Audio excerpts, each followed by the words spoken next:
Game 1 of the playoffs, the Fever had nearly 2 million viewers tuning in, while all the other games had around 400,000. Even the WNBA Countdown, which was aired before the Indiana Fever game, had more viewers than 2 of the series. League versus Caitlin Clark, and that is just absolutely false. It is unfair to the women that have been there building this league to this moment so that Caitlin Clark's popularity could take it to the next level. Caitlin Clark will not play league basketball for a staggering 23 days, while viewership is already taking a hit after Caitlin lost in the playoffs. Looks like we're not going to be seeing Caitlin Clark play basketball again for another 200 days. An ESPN reporter said at the end of the Indiana Fever Connecticut Sun Game 2 that Caitlin Clark almost definitely will not be playing basketball this offseason. So no overseas and no 3-on-3 unrivaled league. Experts and fans are officially done with the WNBA, stating that they will not be watching.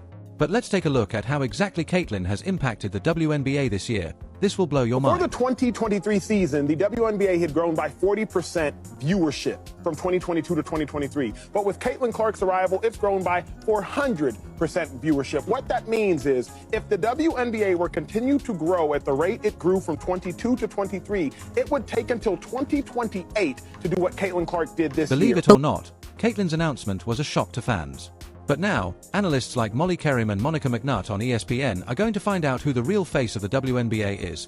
With Kay gone, attendance will be at an all-time low for the season. I wonder if Caitlin, in every post-game press conference, she came out and talked about the kind of hateful comments that she was getting. If she came out and told everybody the reason why she has personal security that goes with her every single place. It's a lot. And so it's not just Caitlin Clark fans or Indiana Fever fans. It is not all going in one direction. Caitlin Clark, the Iowa superstar, has officially wrapped up her inaugural season in the WNBA. And it's clear that her presence in the league has been nothing short of transformative. The rookie phenom, known for her deep-range shooting and playmaking ability, captivated fans throughout the season, driving record-breaking viewership and attendance numbers wherever she played. Unfortunately, Clark's rookie campaign came to an end after a tough playoff loss to the Connecticut Sun, cutting short what many hoped would be a deeper postseason run. Her impact on the league cannot be overstated. This season, she was the driving force behind the Fever's league-leading attendance numbers, both at home and on the road. This kid's on the wrong team. She's got the wrong skill set to handle the physicality of that league. And she's a rookie, targeted by society, targeted by her looks, targeted by her reputation, targeted by the disrespect that they've shown to the WNBA. She said, no, they're expecting this rookie class to be perfect. This rookie class isn't even one of the best rookie classes in the last 10 years. Whenever Clark was on the court, arenas were packed with eager fans, some traveling across the country just to witness her shoot from deep, deliver pinpoint assists, and showcase her electrifying basketball IQ. Her performances were nothing short of magnetic, pulling in crowds and boosting the Fever's national visibility. As a result, the Fever experienced a dramatic rise in popularity, becoming one of the most watched teams in the WNBA. However, with Clark no longer in the playoffs, the WNBA is cooked. The Caitlin Clark effect is definitely real. I mean, we can all see that. However, experiencing it in person is totally different. I was at the Fever and Indiana game last night, and the amount of 22s that I saw on the way to the arena and inside the Capital One Arena might as well have just been a home game for Caitlin Clark. Not Indiana, Caitlin Clark. The thing is, that didn't surprise me. But what did surprise me was how packed the game was. And it's not just Fever fans who are feeling the void. The WNBA as a whole is already seeing a noticeable drop in viewership. With Caitlin Clark no longer in the playoffs, weekend matchups, which traditionally attract some of the highest viewership numbers of the season, are projected to take a significant dip. Fans weren't just tuning in to see their favorite teams, they were tuning in to watch Clark, whose electrifying performances turned her into must-see TV. Caitlin Clark has transcended her role as just a team player. She has become a superstar whose influence extends far beyond the Fever. Her absence from the playoffs is a loss not only for her team, but for the entire WNBA, as her gravitational pull was a major driving force behind the league's growing audience. A lot of things that this group accomplished that, a lot of people probably didn't think was possible, one, to start the season, and two, after the start we had to the season. So, yeah, it'll definitely be probably a little weird for me over the course of the first couple of weeks, and then I'm sure I'll get bored and pick up a basketball again. So it's rare for a rookie to have such a seismic impact on a professional league, but Caitlin Clark is far from ordinary. From the moment she stepped onto a WNBA court, she commanded attention. Her electrifying performances instantly put her in conversations reserved for all-time greats, with many drawing comparisons between her presence in the WNBA and the likes of LeBron James and Stephen Curry in the NBA. The excitement she brought to every game transcended just her own fan base. She became a league-wide phenomenon. Her ability to dominate offensively while still being a playmaker made her a true unicorn on the court. The fact that so many fans have chosen to tune out of the WNBA playoffs without her speaks volumes about the immense impact she has had in just a single season. But they don't want it to grow if it's certain people at the face. And there is still this undertone of jealousy that for some reason I cannot get around calling it anything else but that, because I don't know what else it could be. I thought it was going to get better this season, but it hasn't. There are still people who seemingly, to me, feel like they just don't want Caitlin to be a part of it. Looking back at her season, it's clear that fatigue may have played a significant role in the Fever's inability to push deeper into the playoffs. Caitlin Clark played an exhausting number of games in both college and the WNBA this year, nearly matching the volume of games NBA stars endure during their regular season.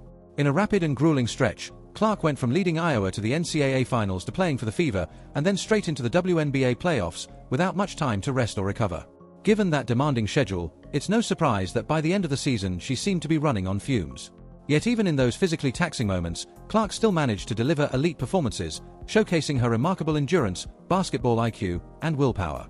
Facing off against the Sun, Clark delivered one of her signature performances, scoring 25 points, dishing out 9 assists, and bringing her trademark fire and intensity to the court.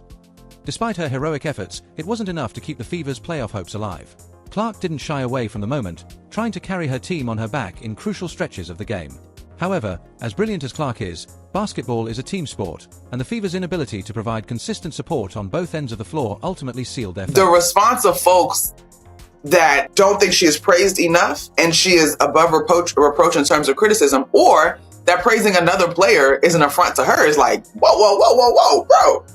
Like, also, like, you're in my mentions talking about women's basketball? I've never ever seen you before in my life. Fouls became an unfortunate part of the storyline in Caitlin Clark's final game as well.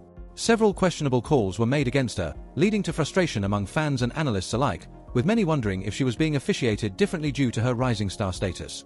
These calls disrupted her rhythm and hindered her ability to fully control the game. Yet Clark remained poised throughout. Despite the setbacks, she kept her composure, continuing to push her team forward with determination, trying to will them into the next round.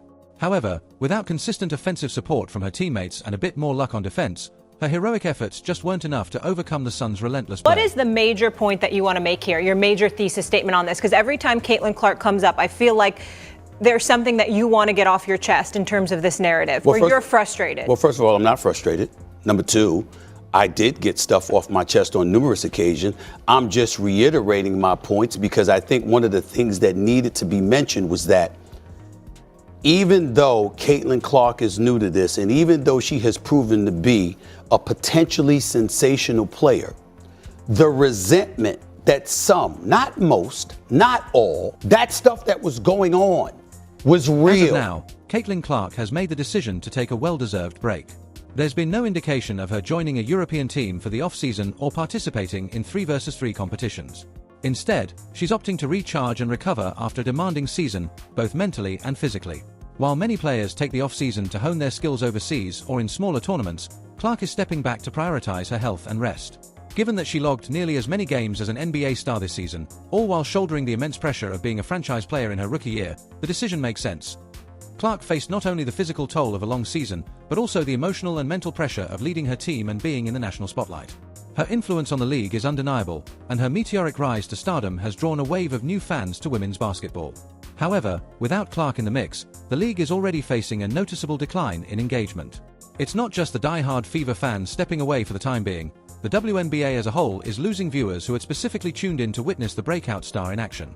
Clark's exciting style of play and magnetic personality brought a level of attention to the WNBA that it hasn't seen in years. The league, which has long been searching for the face of women's basketball, found that in Caitlin Clark.